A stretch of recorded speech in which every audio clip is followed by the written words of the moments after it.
Shalom, selamat pagi saudara yang diberkati oleh Tuhan Yesus Kristus. Jumpa lagi bersama dengan kami dalam Gracia Hope Compassion Channel. Apa kabar hari ini? Saudaraku yang diberkati oleh Tuhan Yesus Kristus, kita akan merenungkan kebenaran firman Tuhan. Namun sebelumnya, mari kita satu di dalam doa. Kita bersyukur kepada Tuhan. Bapa, terima kasih Tuhan. Kalau pagi hari ini kami boleh lagi kembali merenungkan sabda firman-Mu. Biarlah tanah hati kami menjadi tanah hati yang gembur, sehingga setiap benih yang ditaburkan akan menghasilkan satu tanaman yang baik, yang bertumbuh, bahkan menghasilkan buah yang dapat dinikmati. Terima kasih Bapa di surga, kuduskan hati dan pikiran kami, dijauhkan dari segala intimidasi gangguan, dan supaya mata kami tertuju hanya kepada dalam nama Yesus. Haleluya. Saudara, living a powerful life. Amin. Tidak ada satu kehidupan yang penuh dengan kuasa jikalau kita tidak hidup di dalam ketaatan. Kuasa Roh Kudus hanya bekerja oleh karena ketaatan. Bapak Ibu Saudaraku yang diberkati oleh Tuhan Yesus Kristus, sebagai anak-anak Tuhan, kita harus menjadi pengikut Kristus. Amin. Jangan menjadi pengikut yang lain. Saudara, guncangan dunia yang hari-hari ini yang beberapa kali saya sampaikan tentang suara Tuhan di Los Angeles. Dan saya digging, dan saya mencari. Dan ternyata situasi di sekitar kita, di dunia ini, sedang terjebak di dalam satu hal penyembahan-penyembahan yang bukan kepada Tuhan. Akibatnya, Tuhan tidak senang, Tuhan tidak suka.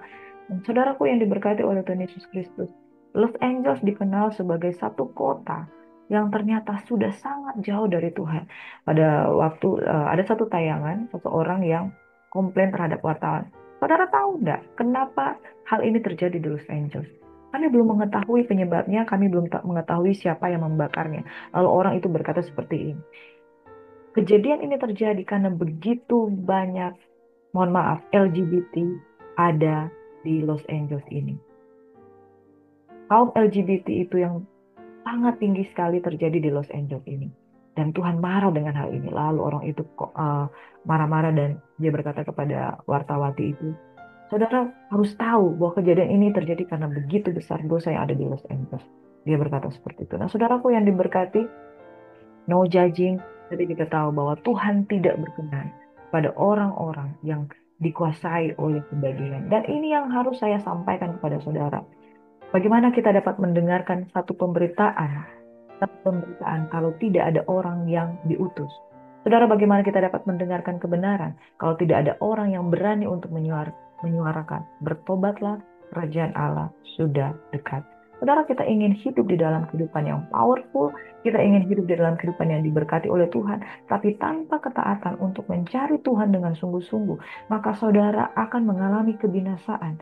Dan orang-orang yang hidup sudah sangat jauh dari Tuhan, semakin mereka jauh dari Tuhan, semakin mereka akan merusak tubuh mereka, akan merusak bait yang diciptakan oleh Tuhan. Saudara, dengan alkohol, dengan minum-minuman keras, dengan berbagai-bagai percabulan. Karena semakin mereka merasa tidak layak, semakin mereka akan merusak tubuh mereka sebagai bait Roh Kudus. Nah, saudara, orang-orang yang merusak tubuh mereka, orang-orang yang membiarkan tubuh mereka tidak dikuasai oleh Roh Tuhan, mereka sekarang yang menjadi idola-idola masyarakat yang ada di luar sana. Dunia mengidolakan orang-orang yang tidak takut akan Tuhan. Bahkan saya digging dan saya mencari berita-berita yang ternyata sudah terjadi di luar sana. Orang-orang yang dengan begitu bebasnya mereka menunjukkan keyakinan mereka kepada kuasa-kuasa yang di luar Tuhan. Karena apa, saudara? Tinggal di dalam Yesaya, Lucifer itu, dia berkatakan, aku hendak naik. Aku hendak menyamai yang mati. Aku hendak naik atas awan-awan. Dia ingin dipuja, dia ingin disembah. Saudara, hanya ada satu pribadi yang dapat kita sembah. Oleh sebab itu, saya mau warning kita, disclaimer ya saudara. Disclaimer dari tayangan ini, jangan kita terlibat di dalam penyembahan berhala. Jangan kita mengidolakan manusia. Waspada, jangan sampai kita mengidolakan manusia. Karena hanya satu saja Tuhan yang dapat kita sembah. Sebab kalau kita mengidolakan manusia, bagaimana mungkin kita akan menjadi pengikut Tuhan? Kalau kita mengidolakan manusia, bagaimana mungkin kita akan menyembah dia, raja di atas segala raja? Kalau kita mengidolakan manusia, namanya saja idol. Idol itu satu pemberhalaan. Jangan kita mengidolakan manusia yang kita tidak tahu kehidupannya. Ternyata mereka melakukan hal-hal yang jauh daripada Tuhan. Bapak Ibu Saudaraku yang diberkati oleh Tuhan Yesus Kristus. Disclaimer tayangan-tayangan ini saudara, kita tahu bahwa di luar sana ada banyak idola-idola yang hidupnya di luar daripada Tuhan. Supaya kamu jangan mengidolakan siapapun, tetapi hanya kepada Tuhan yang dapat engkau sembah. Ya saudara, waspada. Waspada terhadap pengaruh serta pemberitaan yang kamu dengar. Di luar sana, banyak orang-orang diidolakan. Banyak artis-artis diidolakan, saudara. Ya, kita tidak bisa menjudge siapa-siapa yang diidolakan, tapi saudara, hati-hati, Illuminati ada di sekitar kita. Kenapa simbol ini, Illuminati ini ada di mana-mana? Simbol ini, ketika mereka menyatakan simbol ini, mereka sedang mencari siapa? Ya, mereka sedang mencari pengikut. Mereka sedang mencari orang-orang yang sehati sepaham dengan mereka, supaya ada satu oknum yang bukan Tuhan yang dapat mereka sembah untuk bersama-sama. No judging saudara, kadangkala ada orang yang hanya sekedar ikut-ikutan membuat simbol ini, tapi simbol ini membawa pengaruh. Waspadalah supaya kamu jangan mengidolakan siapapun, sebab hanya kepada Tuhan yang kamu sembah. Bagaimana mungkin kita dapat taat kalau kita menyembah hal-hal yang di luar Tuhan, pribadi-pribadi yang di luar Tuhan? Kita Keluaran berkata seperti ini, Akulah Tuhan, akulah Tuhan Allahmu yang membawa engkau keluar dari tanah Mesir, dari tempat perbudakan. Jangan ada padamu Allah lain di hadapanku. Jangan ada padamu idola lain, Allah lain di hadapanku. Saudara mengidolakan manusia, saudara mengidolakan artis-artis. Mereka hidup di dalam pesta pora, mereka hidup di dalam percabulan, mereka hidup di dalam hawa nafsu. Kita tidak tahu, kita tidak menguji diri mereka, kita tidak menguji diri kita sendiri, kita tidak menjudge mereka, tapi kita mau melihat bahwa orang-orang manusia-manusia itu bukan seseorang yang dapat kita idolakan. Ingat saudara, ketika kita mengidolakan manusia, kita menjadi sama seperti apa yang kita sembah. Ya saudara, perilaku kita mulai mengikuti idola kita. Padahal Tuhan katakan, akulah Tuhan, aku Allahmu, membawa engkau keluar dari tanah Mesir, dari tempat perbudakan. Jangan kita membawa diri kita ke perbudakan-perbudakan tertentu yang lain. Saudara, artis-artis itu yang mereka idolakan itu banyak yang terjebak dengan Illuminati. Ya, kita tidak secara gamblang kita tidak tahu siapa. Tapi ketika mereka terjebak di dalam Illuminati, mereka juga terjebak di dalam berbagai-bagai rupa kecemasan. Dan saudara mengidolakan mereka. Impartasi yang saudara terima dari orang-orang yang tidak takut akan Tuhan. Dan ternyata, izin lagi saudara, informasi-informasi ada di luar sana. Ada banyak artis-artis yang terlibat, bukan hanya dengan penyembahan berhala, tapi lebih daripada itu. Mereka menyembah. Saudaraku yang diberkati oleh Tuhan, saudara, jangan saudara, hati-hati terhadap pemberitaan-pemberitaan yang kamu dengar.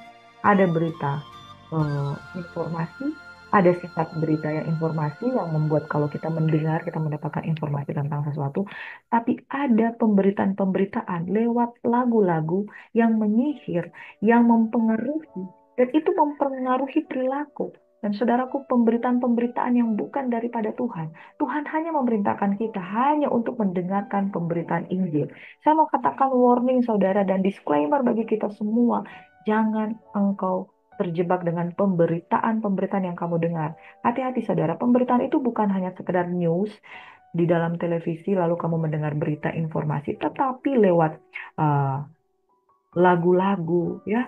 Iblis sedang memakai lagu-lagu tertentu untuk menjadi sarana mereka untuk uh, memberikan satu idealisme mereka.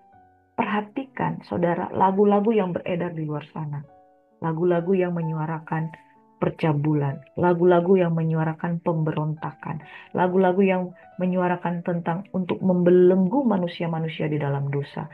Hati-hati saudara, warning bagi Los Angeles adalah warning bagi kita semua. Jangan ada padamu Allah lain di hadapanmu. Hari ini saudara, saya mau menyampaikan jangan ada padamu Allah lain di hadapanmu, karena Tuhan mau kita taat. Firman Tuhan yang sudah kita baca di dalam Kisah Para Rasul 16 ayat 1 hingga ayat 12 menunjukkan bahwa ketaatan Paulus terhadap suara Tuhan. Kemanapun dia mau pergi, dia menunggu suara Tuhan. Di dalam Kisah Rasul 16 ayat 13 sampai 18 kita lanjutkan ketika Paulus di Filipi. Pada hari Sabat kami keluar pintu gerbang kota, kami menyusur tepi sungai dan menemukan tempat sembahyang Yahudi yang sudah kami duga ada di situ. Setelah duduk kami berbicara kepada perempuan-perempuan yang ada berkumpul di situ. Seorang dari perempuan-perempuan itu yang bernama Lydia turut mendengarkan. Ia seorang penjual kain ungu dari kota Tiatira yang beribadah kepada Allah. Tuhan membuka hatinya sehingga ia memperhatikan apa yang dikatakan oleh Paulus. Sesudah ia dibaptis bersama-sama dengan seisi rumahnya, ia mengajak kami, katanya, jika kamu berpendapat bahwa aku sungguh-sungguh percaya kepada Tuhan, marilah menumpang di rumahku. Ia mendesak supaya kami menerimanya. Ada satu kali ketika kami pergi ke tempat sembahyang itu, kami bertemu dengan seorang hamba perempuan yang mempunyai roh tenung. Dengan tenungan-tenungannya, tuan-tuannya memperoleh penghasilan besar. Ia mengikuti Paulus dan kami dari belakang sambil berseru, katanya, orang-orang ini adalah hamba Allah yang maha tinggi. Mereka memberitakan kepadamu jalan kepada keselamatan. Hal itu dilakukannya beberapa lamanya, tetapi ketika Paulus tidak tahan lagi akan gangguan itu, ia berpaling dan berkata kepada roh itu, demi Yesus Kristus, aku menyuruh engkau keluar dari perempuan ini. Seketika itu juga keluarlah roh itu. Saudara, di sini kita lihat bahwa Paulus eh, ada di satu kota, yaitu bertemu dengan seorang penjual kain ungu dari kota Tiatira. Nah, sebelumnya kita baca bahwa dalam ayat 9 hingga 12, bahwa Paulus diutus pergi ke Makedonia dan Filipi adalah kota pertama yang mereka tuju. Ya, ketaatan Paulus dengan petunjuk Roh Kudus membuat dia dilarang pergi ke Bitinia, tetapi dia pergi ke Makedonia, ke kota yang pertama di Filipi. Nah, di Filipi itulah dia bertemu dengan seorang penjual kain ungu dari kota Tiatira yang bernama, ya saudara, orang dari perempuan yang bernama Lydia itu turut mendengarkan. Jadi di sana Paulus taat untuk memberitakan Injil dan ada perempuan yang bernama Lydia turut mendengarkan. Lalu ia beribadah kepada Allah, dia membuka hati, dia memperhatikan apa yang dikatakan oleh Paulus. Lalu ia dan seisi rumahnya dibaptis. Dia mengundang Paulus untuk menginap di rumahnya. Lalu satu kali ketika pergi ke tempat sembahyang, ketemu dengan seorang hamba perempuan yang mempunyai roh tenung. Dengan tenungan-tenungannya, tuannya memperoleh penghasilan besar. Jadi saudara perhatikan di dalam firman Tuhan ini, ada dua perempuan yang dikisahkan di sini. Seorang perempuan yang bernama Lydia, dia taat. Dia taat buka hati mendengar firman. Dia taat buka hati mendengar firman, lalu dia menerima Paulus di rumahnya, dia memberi dirinya dibaptis bersama seisi rumahnya. Perempuan yang kedua, seorang hamba perempuan yang mempunyai roh tenung. Jadi dia dikuasai oleh roh tenung. Dengan tenungannya, tuan-tuannya memperoleh hasil yang besar. Nah, dia mengikuti Paulus dari belakang dan berkata dengan kata-kata yang seolah-olah baik. Orang-orang ini adalah hamba Allah yang maha tinggi. Mereka memberitakan kepadamu jalan kebenaran. Beberapa hari lamanya dia mengikuti Paulus dengan mengatakan hal-hal yang seperti itu. Kedengarannya baik. Kedengarannya dia menyuarakan bahwa ikutilah orang-orang ini. Tapi saudara, satu hal yang kita harus tahu, orang ini dikuasai oleh roh tenung. Ini yang saudara harus ingat baik-baik. Tidak semua orang ketika dia berkata-kata kelihatan perkataannya positif. Perkataannya itu baik. Perkataannya seolah-olah mensupport. Bahkan pemberitaan Injil yang dilakukan Paulus seolah-olah dia support. Tetapi lihat apa roh yang membelenggu dia, roh yang menguasai dia. Perempuan hamba perempuan itu dia dikuasai oleh roh tenung, roh sihir, roh yang suka menyantet. Dengan dirinya yang belum dipulihkan, saudara, roh yang ada padanya itu membelenggu dia dan dia dikuasai oleh roh jahat. Saudara perhatikan dengan siapa engkau bergaul. Makanya saya bilang di awal, jangan mengidolakan manusia. Ketika manusia itu dikuasai oleh belenggu, dikuasai oleh roh tertentu, saudaraku yang diberkati, saudara harus menghindari orang-orang seperti itu. Bukan menjadikan dia idola. Lagu-lagunya saudara kuasai, lagu-lagunya saudara dengar setiap hari. Padahal lagu-lagunya saudara tidak baca dengan bahasa Inggris. Di situ ada kata-kata sihir, ada kata-kata yang mental health di dalamnya, yang membuat orang yang sudah sad, yang sudah punya masalah, begitu mendengar lagu itu makin terpuruk. Karena kata-kata di dalamnya berisi penyakit mental yang mempengaruhi orang. Perhatikan bagaimana engkau bergaul. Saudara, carilah Tuhan, carilah kebenaran, maka engkau akan dibebaskan. Tapi kalau saudara terjebak dengan orang-orang yang dikuasai oleh kegelapan, orang-orang yang dikuasai oleh belenggu, dan engkau salah bergaul, saudara, maka saudara akan mengalami seperti apa yang dialami. Dan Paulus, ketika dia ketemu dengan hamba perempuan yang dikuasai roh penuh ini, dia pekah. Dia pekah. Dan dia berkata, demi Yesus Kristus, aku menyuruh engkau keluar dari perempuan ini. Diusirlah roh tersebut. Dia tidak terjebak dengan perempuan itu, tetapi dia mengusir roh yang menguasai perempuan itu. Betapa seseorang yang dipenuhi Roh Kudus seperti Paulus, dia peka.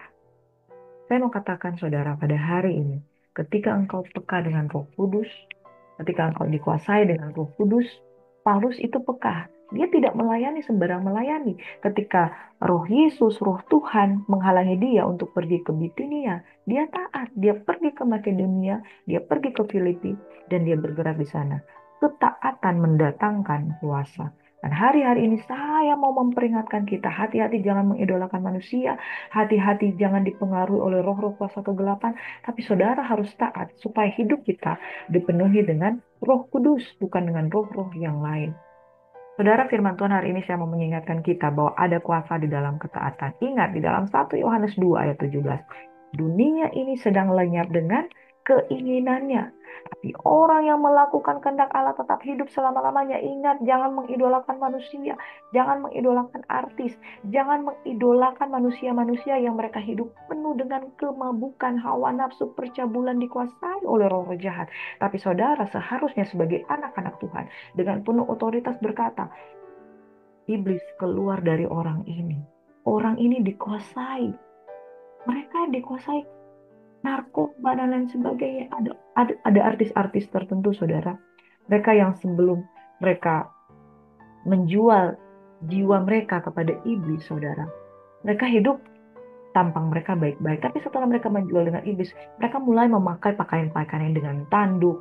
Mereka mulai menjual kebebasan mereka untuk menjadi hamba dari apa yang mereka sembah. Dunia ini sedang lenyap dengan keinginannya, tapi orang yang melakukan kehendak Allah tetap hidup selama-lamanya. Pada akhirnya, saudara, di akhir zaman akan ada dua perbedaan, yaitu kambing dan domba. Kambing adalah si domba, seperti domba. Sama-sama kita adalah manusia, saudara. Tapi apa yang menguasai kita? Apakah kita dikuasai oleh kedagingan ataukah kita dikuasai oleh kehendak Allah? Tuhan akan membuat perbedaan antara orang yang takut akan Dia dan orang yang tidak takut akan Dia. Dan yang menjadi pembeda adalah kita taat atau tidak. Kuasa dalam ketaatan. Saya belajar di sini bahwa Paulus itu seorang yang taat. Ketika Tuhan katakan pergi, dia pergi. Ketika Tuhan katakan jangan pergi, dia jangan pergi. Dan dia pergi untuk apa? Perginya untuk apa, saudara? Siapakah yang dapat percaya kepada berita yang kami dengar? Bagaimana mereka dapat mendengar kalau tidak ada orang yang mengutus? Saudara, iman timbul dari pendengaran, pendengar akan firman Tuhan. Tapi siapakah yang akan mendengar kalau tidak ada yang diutus? Paulus diarahkan untuk pergi ke Filipi dan dia pergi. Lalu ketika dia pergi ngapain? Mau apa, saudara? Saudara mungkin berdoa, Tuhan saya pengen jadi ASN. Mau apa jadi ASN? Tuhan saya mau mengikuti Indonesian Idol. Mau jadi apa di Indonesian Idol?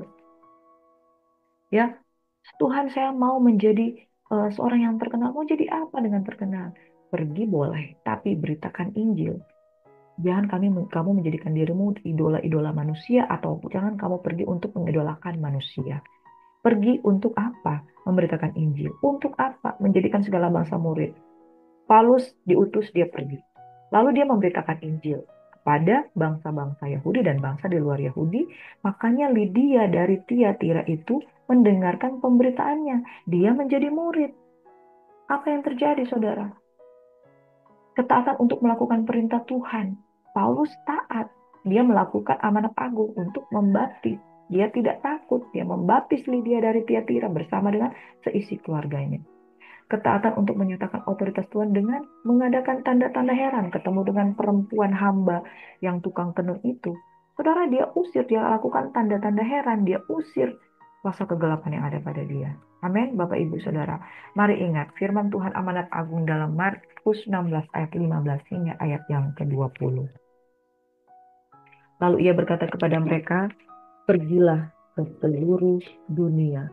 Beritakanlah Injil kepada segala makhluk. Siapa yang percaya dan dibaptis akan diselamatkan. Siapa yang tidak percaya akan dihukum. Ingat firman Tuhan ini, saudara. Ketika kita percaya, kita diselamatkan. Ketika kita tidak percaya, akan dihukum. Tanda-tanda ini akan menyertai orang-orang yang percaya. Mereka akan mengusir setan-setan demi namaku. Mereka akan berbicara dalam bahasa-bahasa yang baru bagi mereka. Mereka akan memegang ular dan sekalipun mereka minum racun maut, mereka tidak akan mendapat celaka. Mereka akan meletakkan tangannya atas orang sakit dan orang itu akan sembuh. Sudah Tuhan Yesus berbicara demikian kepada mereka, terangkatlah ia ke sorga dan lalu duduk di sebelah kanan Allah. Mereka pun pergi memberitakan Injil ke segala penjuru dan Tuhan bekerja dan meneguhkan firman itu dengan tanda-tanda yang menyertainya. Saudara, jadilah orang yang taat. Ketaatan mendatangkan kuasa. Ketaatan itu mendorong kita untuk pergi beritakan Injil, ya. Lalu saudara membaptis orang demi nama Tuhan, ya. Saudara dan saudara sendiri juga harus mengalami baptisan itu. Jadikan segala bangsa itu murid. Saudara bukan hanya taat begitu aja, tapi pergi beritakan Injil, jadikan segala bangsa murid, lakukan perintah Tuhan untuk membaptis, dan kita juga memberi diri untuk dibaptis. Nyatakan otoritas dengan mengadakan tanda-tanda heran. Saudara, jangan sampai hidup kita bukan mempermuliakan Tuhan, tapi mempermalukan iblis. Anak-anak Tuhan, anak-anak kerajaan diutus pergi ke tempat-tempat kerja, tetapi kita tidak menunjukkan ketaatan kita. Bahkan saudara, hati-hati di sekitar kita. Pengaruh-pengaruh pemberitaan-pemberitaan yang tidak benar, jangan kamu dengar. Pemberitaan itu dalam bentuk apa saja. Lagu-lagu duniawi, lagu-lagu yang dirasuki oleh kuasa-kuasa kegelapan, itu pun pemberitaan yang iblis berusaha mencari sebanyak-banyak pengikutnya. Hati-hati. Pada akhirnya akan ada dua hal yang akan terjadi. Orang-orang yang melakukan kehendak Allah dan orang-orang yang sedang lenyap bersama dengan segala bentuk keinginan daging. Ada kuasa dalam ketaatan. Pergi, beritakan Injil, jadikan segala bangsa murid, lakukan perintah Tuhan untuk dibaptis dan membaptis, nyatakan otoritas Tuhan. Lakukan tanda-tanda heran karena Tuhan akan melakukan perkara-perkara yang jauh lebih besar. Amin. Akulah Tuhan Allahmu yang membawa engkau keluar dari tanah Mesir, dari tempat perbudakan. Tuhan membawa kita keluar dari perbudakan. Jangan hidup di bawah perbudakan. Jangan ada padamu Allah lain di hadapanku. Hati-hati terhadap pemberitaan yang kamu dengar. Hati-hati jangan mengidolakan siapapun selain mengidolakan Tuhan. Tuhan Yesus memberkati. Bapa di surga, ada pengaruh-pengaruh buruk, pengaruh-pengaruh jahat, pemberitaan-pemberitaan buruk di sekitar kami.